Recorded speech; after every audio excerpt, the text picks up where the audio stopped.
Cum vom lucra modelul de elastic cu piciorușe duble.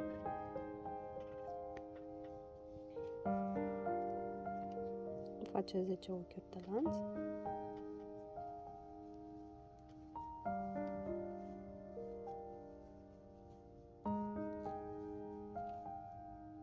Vom mai face încă 3, distanța unui picioruș dublu.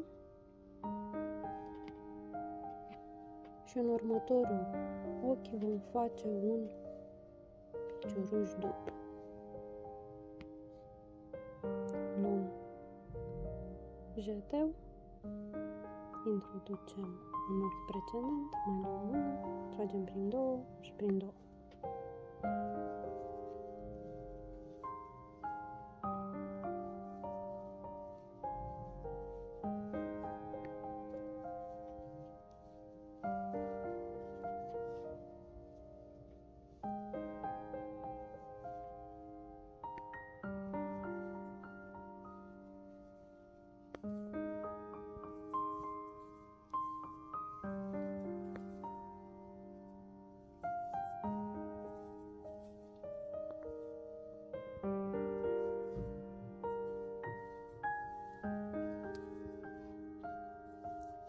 Ridicăm încă 3 ochiuri de lanț.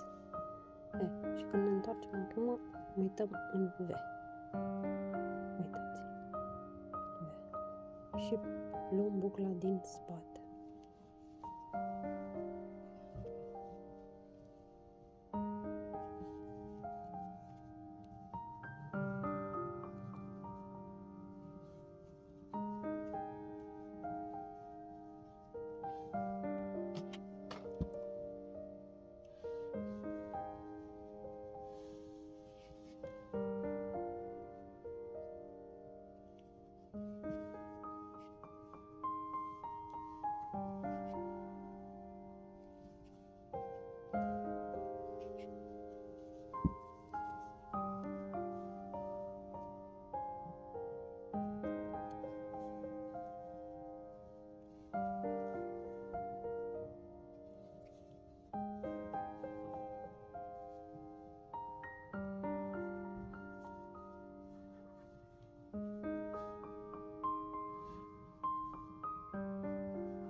Și continuăm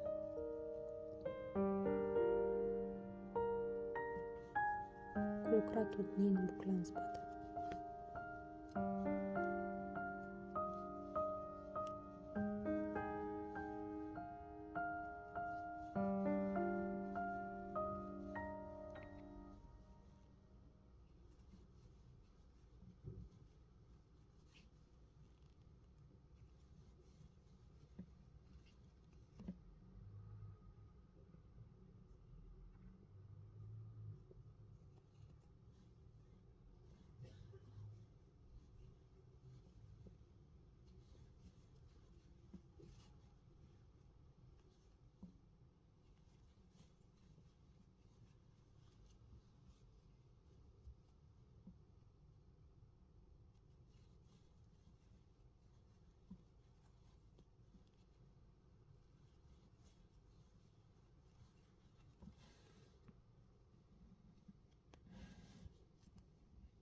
Ăsta e modelul.